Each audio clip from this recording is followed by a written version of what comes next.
Eu sou Guilherme Alfi e junto com a experiência criei um podcast para falar sobre como você pode usar a sua rede de relacionamentos para fazer novos negócios. Está no ar o Investidor de Relacionamento by Experiência, segunda temporada.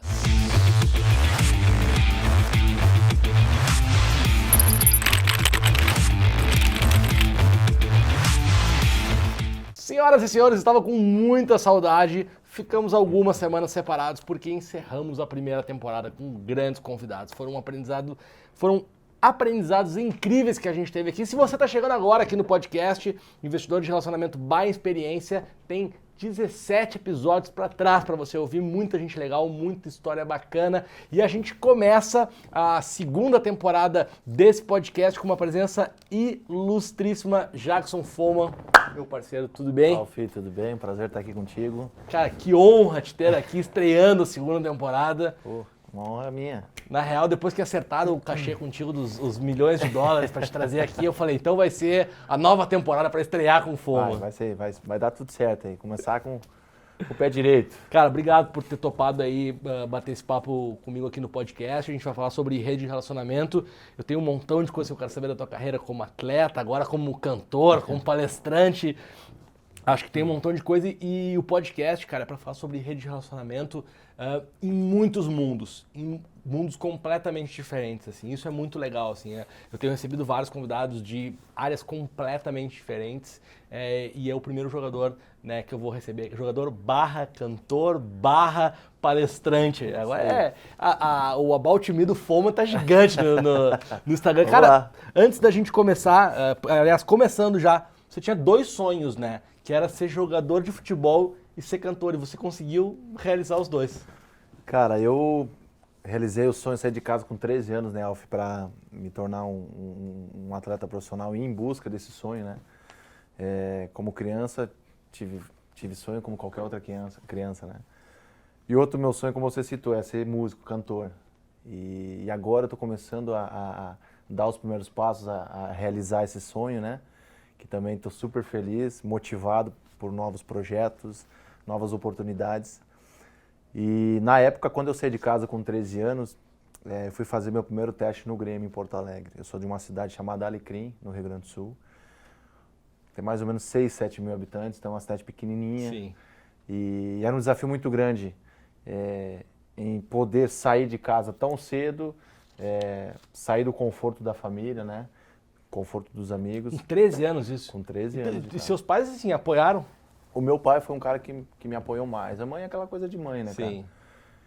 Cara, 13 anos é muito novo. É novo, cara. É novo pra caramba. Eu te confesso assim, Alf, que eu não me arrependo de nada, cara. Porque eu cresci muito como atleta, mas acima de tudo eu cresci muito como ser humano, né? Em saber valorizar as oportunidades da vida, né? As chances que a vida nos dá. Então, cara, eu faria tudo de novo, cara. Sim. Faria tudo de novo.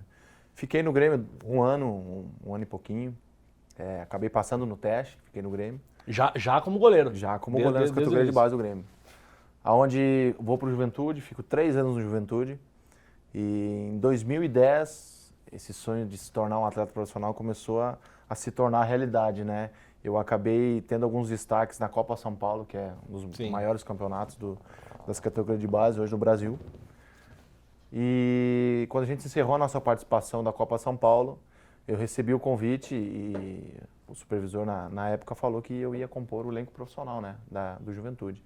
Que eu ia fazer parte da pré-temporada junto com... Aí a ficha começou a cair. E aí a ficha começou a cair, cara. É aí que as coisas começaram a... Ali eu vi que a responsabilidade ela iria aumentar, né? Mas ao mesmo tempo eu estava muito motivado e me passou um filme na cabeça. Porque, poxa, eu saí de casa muito cedo. Sim. O que estava acontecendo era o que eu realmente estava almejando, né? Estava indo em busca, que era me tornar um atleta profissional, me firmar.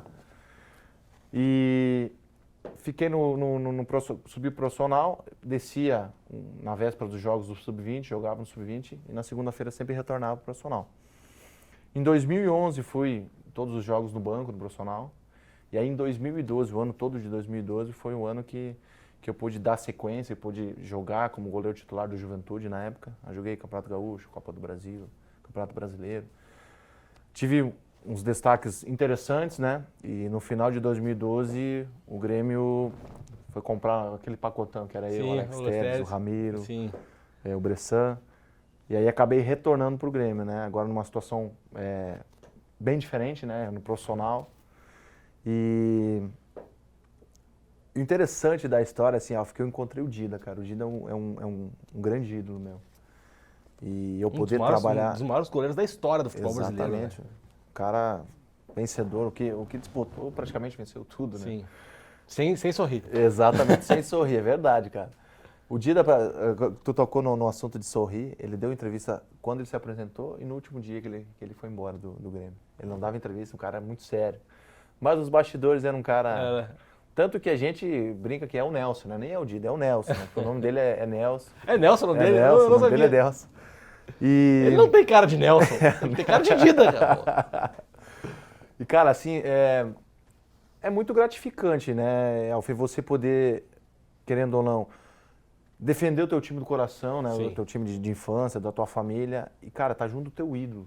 Sim, que legal. E aí passa um filme na tua cabeça, porque lá atrás, antes de eu sair de casa, eu lembro que eu chegava da escola, deixava minha mochila e ia jogar bola com meu pai no gramado de casa. E meu pai chutava, e às vezes quando defendia, eu dizia, defendeu o Dida.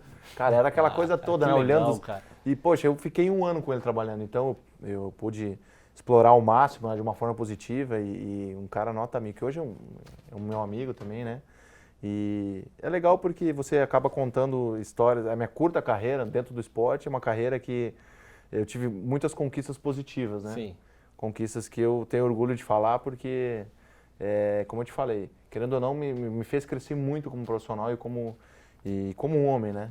Deixa eu te perguntar, eu tenho uma curiosidade muito grande, assim, do ambiente interno do futebol.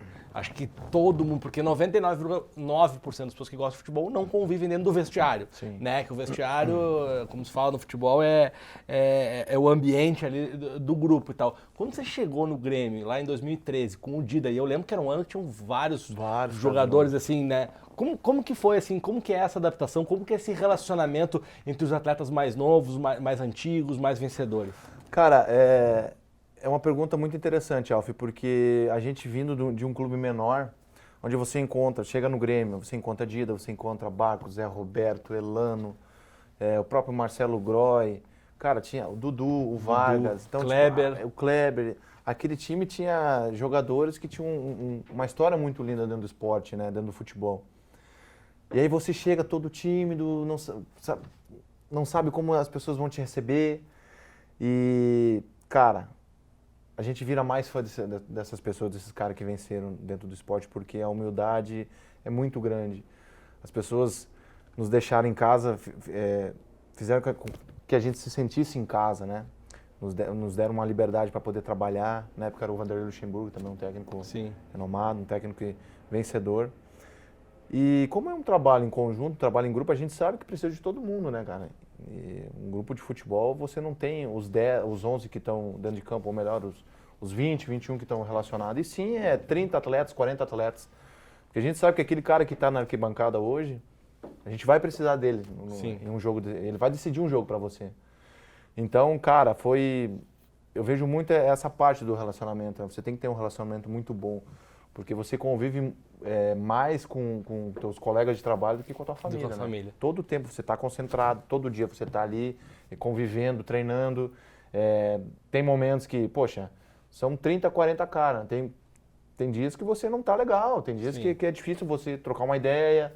Então, é o convívio, né, cara? Cada um deve digerir uma derrota de um jeito. Exatamente, que não é fácil, né? Às vezes eu até me coloco no lugar do próprio técnico, do próprio treinador. Não deve ser fácil, né? Sim. Porque você tem que administrar um grupo de 30, 40 atletas e aí, como você citou, tem gente que acaba digerindo de uma forma diferente uma da outra, né? Numa vitória, numa derrota, numa desclassificação. Então, eu vejo muito o relacionamento, né, cara? O trabalho de relacionamento dentro do futebol, ele é super importante. Muito importante, é uma situação que a gente tem que sempre tomar um cuidado, assim, porque sem o relacionamento você não consegue fazer um time vencedor, um grupo que possa conquistar coisas grandes dentro do ano e das competições que vai disputar. Né? Eu tenho um grande amigo, é meu padrinho de casamento, que é jogador de futebol também, E uma vez ele me disse assim, Alf, no futebol nem sempre o melhor vence. O melhor jogador. Assim, talento é importante, é lógico e tal. E ele sempre me falou muito do que você chama de o cara de grupo. O cara de, é real, o cara de grupo, ele por ser de grupo, ele pode evoluir na carreira, claro que tendo talento também. Sim, claro, com certeza. Porque a gente tem muitas amizades dentro do futebol e a gente conversa muito uns com os outros, assim, não só dentro do clube, né? Dos outros clubes a gente procura sempre estar conversando. Até quando o clube que a gente está defendendo traz um jogador de uma outra equipe, a gente acaba perguntando como é que é esse cara, como é que é o relacionamento, se ele é legal, se ele é parceiro, Sim. se ele sabe trabalhar em conjunto, né? Então, e existe muito essa do atleta que é muito bom de grupo, né? Aquele cara, tem sempre o cara querido por todo, aquele cara resenha, que bota música, que se dá bem com todo mundo, e tem aquele cara também que, poxa, te cobra todo o tempo, aquele cara profissional pra caramba. Então, dentro de um grupo de futebol, você acaba vendo várias qualidades, várias situações positivas dos teus colegas de trabalho, né? Isso tem bastante, né? Aquele cara que é muito importante pro grupo. Quem era Jackson Foman no vestiário? Cara, por ser novo, assim, eu acabei encerrando minha carreira com 24 anos, mas comecei jogando novo, né, Alf? Eu acabei jogando com 17 para 18 anos. Pra goleiro é super novo também, Super né? novo, cara. E o que ajudou bastante também na época era a questão financeira do clube que a gente estava defendendo, né? A gente acabou tendo que estrear cedo. Pra gente foi muito bacana, muito positivo, porque, como eu te citei, a gente cresceu muito como profissional. E, cara, eu era um atleta que trabalhava bastante, cara, sabia o que eu queria, os meus objetivos. E graças a Deus, sempre tive facilidade em fazer bons relacionamentos. Os clubes que eu passei, os grupos que eu passei, assim, eu nunca tive problema, assim, de relacionamento com algum outro atleta. A gente sabe que tem alguns atletas, tem alguns colegas de trabalho que é difícil a convivência, né? Como em qualquer área, Como né? qualquer área, exatamente. Mas você, no dia a dia, você acaba sabendo lidar. Sim. O que você pode fazer, o que você pode falar, até que ponto você pode chegar. Cara, eu era um cara super tranquilo, assim. Eu acho que eu era um cara parceiro, assim. Acho que as pessoas gostavam bastante de mim. Quando você jogou na Chape, se falava muito do grupo da Chapecoense, dos atletas que estavam lá. Claro que por toda a comoção do acidente, isso também vem mais à tona depois. Mas mesmo antes, assim, eu consigo me recordar antes da Chape ser um clube muito querido, uma identificação por ser uma cidade pequena. Como que era esse grupo de vocês? Cara, a gente era um grupo muito unido porque a gente sabia das nossas limitações. E naquele ano de 2016, a gente conseguiu bater em vários times de tradição, né? Principalmente na Sul-Americana. A gente acabou tirando o Independente da Argentina, que tem uma história gigantesca dentro do futebol. É o que considera o rei de Copas, né? Exatamente. O São Lourenço. Então, tipo, Sim. a gente sabia das limitações, mas os nossos objetivos, o nosso sonho era maior que tudo isso, né? E o trabalho em conjunto fez muita diferença, porque quem estava saindo torcia muito para aquele cara que estava entrando. Não era aquela coisa, poxa, o cara ficava bem, isso não, o cara tá saindo, coisa. Aquele cara ruim, sabe? Não tinha. Porque ali também na Chapecoense a gente sabia das condições do clube também. Acho que isso é importante frisar. É um clube numa cidade pequena, por se tratar de time de Série A. A menor cidade, né? A menor cidade, porque de capitais era Chapecó e Santos. O restante Mas Santos pega muito São Paulo, acaba pegando muito São Paulo. E a gente sabia que isso também era uma situação que era uma situação difícil, cara, porque a gente precisava muito da comunidade, a gente precisava muito que a gestão do clube fosse uma gestão correta, uma gestão que não desse um passo maior que a perna. Isso fez toda a diferença, porque a Chapecoense sempre foi reconhecida e admirada pelos salários em dia, por dar um passo maior que a perna, sabendo o que poderia fazer. Então o atleta estava indo para lá, para Chapecó, sabendo que ia receber tranquilamente em dia, que ia viver bem, que ia morar bem. E eu vejo que isso foi um grande diferencial. Esse clima que se Exatamente, porque Chapecó é uma cidade que a gente que é do esporte, a gente que convive muito nas capitais, a gente sabe que, poxa, você pegar teu filho e poder levar na escola a pé, caminhando, sabe? Sim. Isso não tem, é difícil. E Chapecó te proporciona isso. Te proporciona você ir até o mercado tranquilo, você pode sair para jantar tranquilo. Então, cara, o que eu vejo assim é que a Chapecoense ela nunca priorizou só o atleta, e sim a família. E dentro do esporte isso é raro, infelizmente. De você ter um clube que vai lá e prioriza a tua família. E que dá resultado, né? Que dá resultado, exatamente. Então a gente foi sonhando, Alf. A gente sabia que era difícil, mas a gente estava unido, muito unido. A gente já tinha conquistado o nosso principal objetivo naquele ano, o primeiro principal objetivo no Campeonato Brasileiro, que era a permanência. Sim. Então a gente teve uma folguinha tranquila, assim, para poder focar bastante na Sul-Americana. Isso ajudou também muito. E acabou que o grupo todo teve as suas oportunidades, né? Foi o que eu citei antes. Todos, na época, a gente tinha 30 e poucos jogadores. Praticamente todo mundo teve a sua oportunidade. Sim. Então todo mundo pôde mostrar o seu valor dentro do clube, pôde mostrar as suas atuações, enfim. E isso foi muito positivo. Isso fez com que a gente chegasse até a final da Sul-Americana. Legal, cara. Bom, agora a gente começou falando que você tinha 2 sonhos. No meio da sua carreira como jogador de futebol, acaba acontecendo um acidente, você interrompe ela e começa uma nova vida a partir disso, né? E aí hoje, a gente vai falar daqui a pouquinho do Popstar, tem as palestras, não sei quando você está ouvindo esse podcast, porque o podcast ele tem isso, ele fica, né? Então, hoje, em 2020, ele está fazendo só isso, tá, gente? Daqui a pouco, não sei se já não vai estar no Netflix, Hollywood. Eita. Mas como é que tu, depois que você, né, começou a retomar suas atividades, assim, como é que você foi traçando, você ainda está traçando o resto da sua carreira? Sim, sim, até porque agora eu estou começando a dar os primeiros passos, como eu citei para ti, na música, né? Sim. Eu uso 3 palavras muito importantes nas minhas palestras, né, Alf, que é a desconstrução, a reconstrução com muita paciência, né? E o meu dia a dia, a palavra paciência, ela está sempre em primeiro lugar no meu dia a dia, porque quando atleta eu não sabia esperar, eu queria as coisas para ontem. Depois de tudo que aconteceu, eu tenho que saber que, poxa, é tudo no seu tempo, a minha própria recuperação foi longa, colocar prótese, para gente ter uma ideia, na minha reabilitação eu achei que eu colocava prótese e vou embora, vou caminhar tranquilo, não tem nada a ver, resolvido. Sabe? Exatamente, que é uma coisa tão simples, né? Uhum. Então, eu soube trabalhar muito a minha cabeça, soube trabalhar muito, ter muita paciência, né? E agora... E você se relacionou com um mundo completamente novo, né? Exatamente. Ou de uma maneira nova com o mundo, talvez, né? Exatamente, cara. É que eu não tive 2 opções, né, Alf? Eu sempre tive só uma alternativa, que é encarar o mundo, encarar a vida, olhando para frente. Então, só que foram em etapas, né? Foram coisas lentas, que precisou naquele momento, né? E que hoje eu dou uma importância muito grande, né? Eu acho que as coisas não tem que fazer da noite pro dia, acho que as coisas não tem que ser atropeladas, né? Tem que ser tranquilas. Tem algumas coisas que eu não, confesso que eu não consigo fazer muitos planos assim pro futuro, né? Porque passei por uma situação que realmente o dia de amanhã ele pertence a Deus, Sim. né? Mas também tem que saber que tem que ser com calma. Tem coisas, as coisas são no seu devido lugar, né? Deixa eu fazer um parênteses aqui, já continua. Quando você perde a paciência? Hoje? Cara... Em algum momento você perde. Eu acho assim, o que me irrita, o que faz eu perder a paciência é a falta de educação, sabe? Uhum. Porque você fica tão...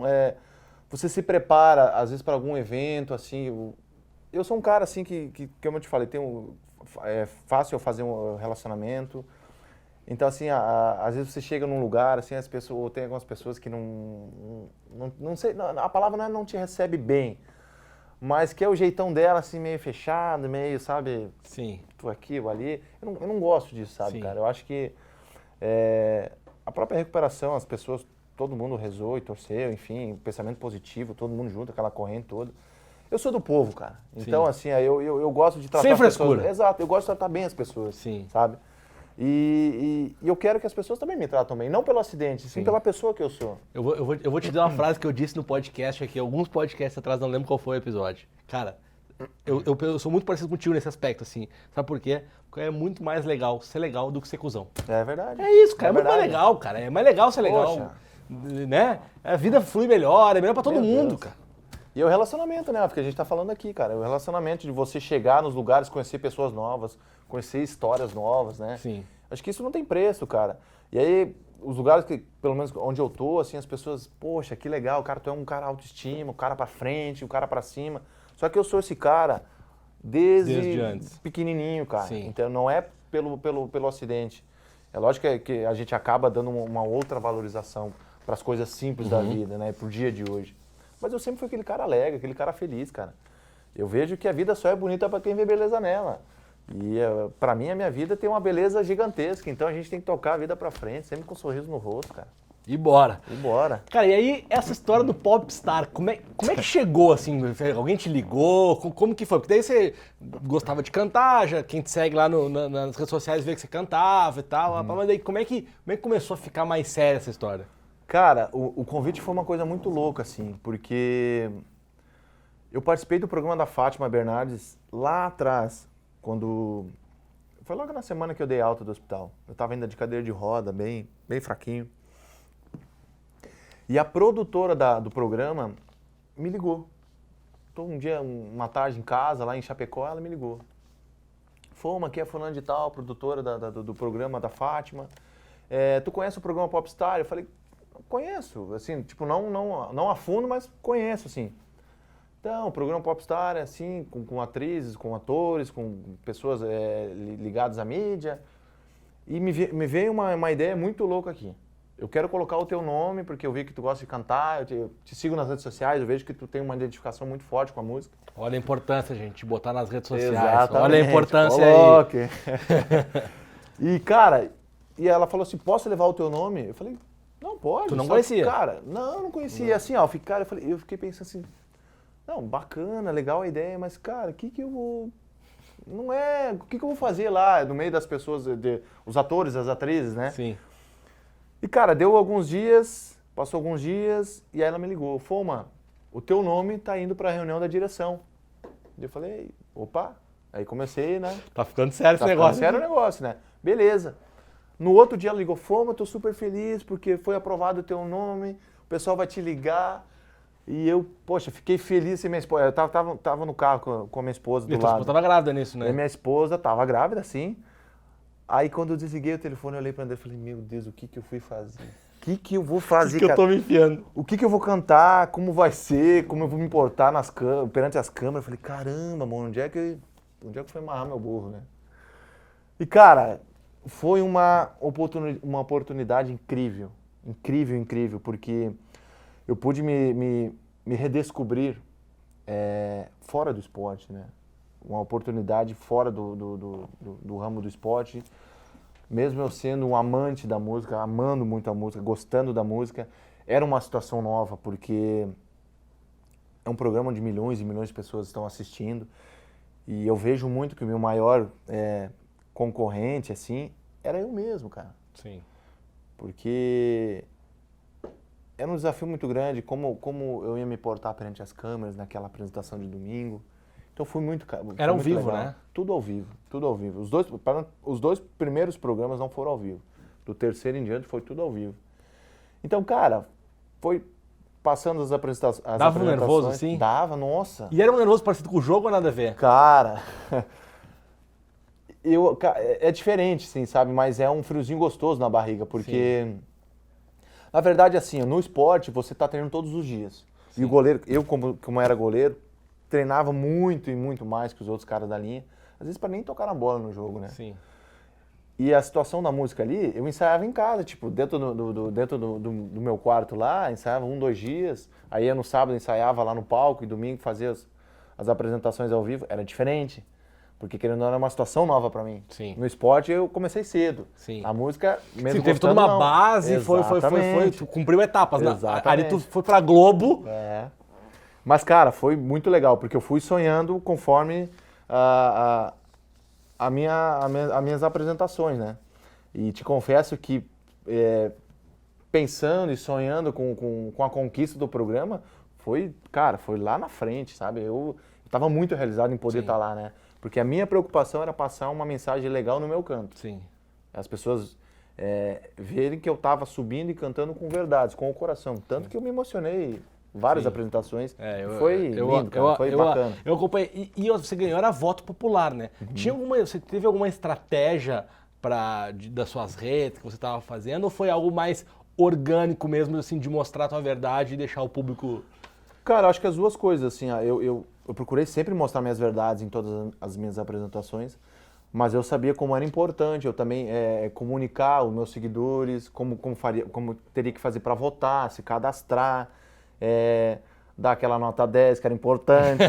Então, assim, cara, foi um todo. Eu trabalhava todo o tempo fazendo stories, postagens no feed. Repostando. Exato, repostando muitas coisas do programa, de pessoas que também iam lá, fiz minha parte, votei, não sei o quê, me marcava, eu ia lá e repostava, para as pessoas verem que a gente estava interagindo, né? Que eu estava prestando atenção nesse ponto, que era importante para mim, né? E foi importante, eu acredito que isso ajudou muito para eu conseguir o título, né? E você conheceu muita gente lá, porque eu acho que o mercado da música ele é muito parecido com o mercado do esporte, né? Ele te dá acesso a muita coisa, tem muita mídia. Bom, ali é a mídia, né? Você conheceu muita gente, fez muito relacionamento por causa do programa? Nossa, muito. Principalmente com os jurados, né? Tinha jurados ali, pessoas grandiosas dentro da música, né? Com uma história linda na música. Então a gente fez muitos relacionamentos, né? E eu vi que isso era importante também. Nas minhas apresentações, quando eu subia no palco, eu conseguia ver os 10 jurados. E aí você acabava vendo, reconhecendo. No sábado eles passavam a lista de quem iam ser os jurados. Mas, cara, era aquela situação, caramba, aquele cara tá me olhando, aquela mulher tá me olhando, poxa, ela representa uma coisa gigantesca na música. E aí quando você faz a tua acaba se apresentando, e a Thaís, que era a apresentadora, acabava pedindo a opinião dos jurados, poxa, quando vinha aquele feedback, eu via tudo positivo, tanto a situação do puxão de orelha, poxa, acho que tem que se portar um pouquinho mais assim, cuida do teu nervosismo. Cara, isso era uma sensação incrível. E aí depois, quando acabava o programa, a gente batia um papo, trocava números de celulares.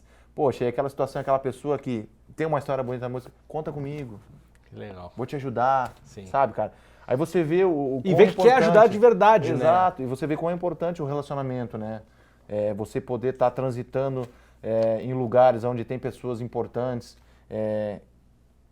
O fato da música, né? Pessoas importantes que eu digo dentro da música, né? Então, cara, isso foi uma experiência incrível, cara, que eu, com certeza, se me ligasse hoje de novo, eu falei, vambora. Vamos pra temporada 2. Vambora. Cara, vamos falar um pouquinho, de uma terceira carreira que tu tá construindo, que ela é paralela à carreira nessa história da música, né? Que é a tua carreira como contador de história, como palestrante, como começou essa história aí também? Cara, como eu sou de uma cidade pequena, assim, eu sou meio bichinho do mato, né? E aí eu tô começando a aprender a me portar com o público, né? A saber montar bem a palestra junto com a experiência. Falou o cara que ganhou o Popstar da Globo, hein? Se ele é bicho do mato aí embaixo, imagina nós aqui. Então, se tem um aparato, pessoas profissionais, né, por trás de tudo isso, que me ajudam muito, que é a experiência, né, que acaba me dando todo o suporte. A primeira palestra eu tava muito nervoso, cara, porque, poxa, o que eu vou falar? Ficava na minha cabeça, meu Deus do céu, como eu vou construir a situação? Mesmo tendo todos os slides, a minha história mesmo, que eu iria ali contar para as pessoas, né, foi difícil, né, e eu acho que o legal disso tudo é que sempre dá um friozinho na barriga, mesmo você tendo autoridade em contar a tua história, em contar, eu bato muito na tecla das coisas simples da vida, né, mesmo você tendo autoridade do que você está falando, você começa a imaginar, poxa, como vai ser naquele evento, como as pessoas vão me receber. Cara, e tá sendo muito legal para mim, porque eu sei que os lugares que eu vou, eu acabo acrescentando algo positivo na vida das pessoas com a minha história. E eu não digo só a história do acidente, né? A história de superação, a história de poder levar uma vida leve, poder olhar para frente. Eu acho que isso é o mais importante. O acidente, assim, praticamente o mundo todo já sabe. Não sabe de muitos detalhes, que eu também estou ali e conto os detalhes. Mas eu acho que a curiosidade maior das pessoas é saber como é o pós-acidente. Sim. Como que ele está se portando perante a vida dele, tudo que aconteceu. Sim. Então eu procuro contar muito isso, né? Não. Porque o acidente ele não ele faz parte da tua vida, ele é um episódio muito importante, mas ele não é a tua vida. Exatamente. A gente está conversando há quase meia hora aqui, poderia conversar mais 2 horas sem falar do acidente especificamente, né? Exatamente, cara. E assim, eu tô super feliz e motivado, cara, em poder estar sempre levando uma mensagem positiva para as pessoas. Eu acho que isso é o mais importante. Eu acredito muito nisso, cara. Eu acho que eu fiquei para poder ajudar o próximo de alguma forma. Compartilhar a tua Compartilhar a minha experiência de vida, sabe? E a gente vê que são poucas pessoas que têm uma história de vida assim que você possa contar, que você possa uma história de superação. Então eu procuro estar sempre batendo nessa tecla, né? De você poder ajudar, você poder valorizar a família, você poder valorizar o dia de hoje, que é muito importante. Então, cara, tem tudo pra gente expandir aí, não só no Brasil, no mundo todo, se Deus quiser. E poder levar uma mensagem bacana pra todos. Daqui a pouco, Jackson Foreman in English. Cara, mais duas coisas, eu sei que a gente já passou do tempo, mas assim, o convidado é muito bom, a gente vai ter que passar um pouquinho. O que tu, Jackson, acha que te fez chegar até o dia de hoje? Hoje é dia 11. 11 de março de 2020. Até aqui tu teve uma carreira curta, mas né, além de vitoriosa, acho que com muitas experiências no futebol, tu está se aventurando no mundo da música, uma coisa super nova ainda, no mundo das palestras, numa nova vida. O que te fez, Jackson, chegar até aqui? Eu acho que a minha força de vontade, né, cara, é abraçar as oportunidades, independente qual delas, porque eu só vou saber se aquela oportunidade, aquele convite vai dar certo na minha vida eu fazendo, eu experimentando.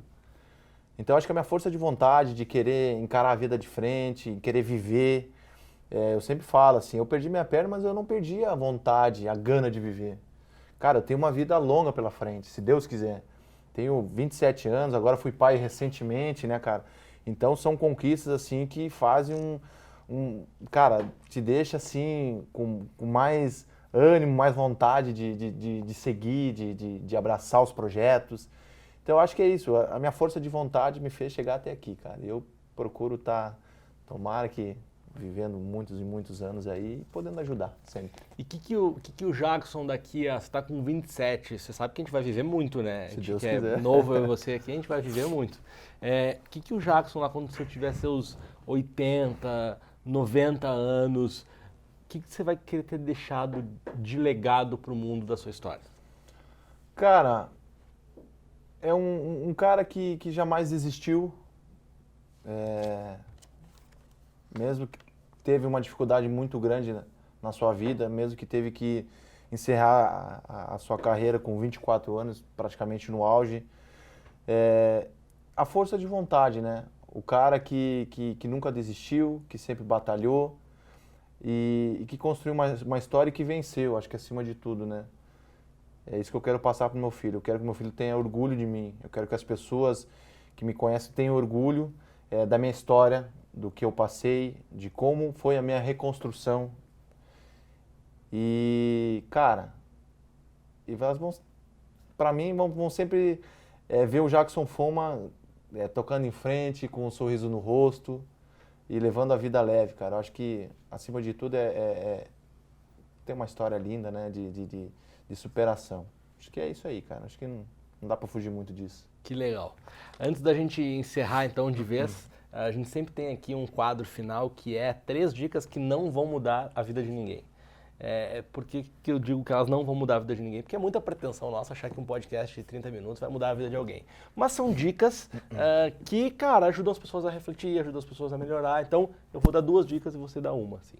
Tá. Então vai pensando aí uma dica, pode ser de relacionamento, pode ser de vida, pode ser do que você se sentir melhor. Eu quero deixar 2 dicas aqui, vocês já estão acostumados, eu sempre trago séries, livros e tal, então quero trazer um livro que eu li faz bastante tempo, ele estava emprestado e me devolveram e eu relembrei desse livro, chamado Entre a Glória e a Vergonha. É um livro do Mário Rosa, é um livro, esse cara é um consultor de crises, e eu acho que é um ótimo momento para a gente falar de imagem no Brasil. Ele é um consultor de crises que um dia acorda com a Polícia Federal na sua casa. Ele é acusado de estar participando de um esquema que, no fim, ele prova que ele é inocente, mas, enfim, aí o cara que gerencia a imagem e a crise das outras pessoas está passando por isso, assim. E aí é todo o relato dele, como que ele teve que lidar com isso, assim. É quase como o médico quando fica doente. Então, Entre Glória e Vergonha, do Mário Rosa, é muito bom esse livro. Dica que não vai mudar sua vida número 2. Nunca subestime um contato. Nunca. A gente não sabe o dia de amanhã. O mundo é muito redondo, ele dá muitas voltas. As pessoas nem sempre... lembra da frase, as aparências enganam? Sim, elas enganam. Então, não subestime um contato. Conectando com o que o Foman falou um pouco antes aqui. Cara, ser legal é muito mais legal. Seja legal com as pessoas. Se não derem nada aquele relacionamento, tudo bem, pelo menos você foi legal. E aí, tá tudo certo. Essas são as minhas 2 dicas de hoje. Jackson Foman. Eu vou mais pela vida, então. Eu acho que quando você cansar da vida, quando você cansar das coisas do dia a dia, você tem que aprender a parar para descansar e nunca para desistir. Lembrem bem dessa frase. Quando cansarem, param, descansam, tomam água, reflitam, mas não desistam. Sigam em frente sempre. Foman, velho, obrigado, muito bom. Eu agradeço, cara. Vai ter que voltar, porque assim, Vamos eu tinha voltar, mais umas 30 perguntas aqui. Tuas redes sociais pra galera te seguir lá e te ver cantando. @Jackson Foman, Jackson sem o C, J-A-K-S-O-N. Tá Até bom? nome ele tem de gringo, cara. O cara é muito internacional. Gente, estamos de volta com tudo. Segunda temporada do Investidor de Relacionamento by Experiência. Segue lá, @Experiência nas redes sociais. Entra no site lá, experiência.com.br, se cadastra para receber conteúdos do blog, conteúdos por e-mail. A gente tá de volta sexta-feira que vem, toda sexta no YouTube, no Spotify e nas plataformas digitais. Até semana que vem. Valeu!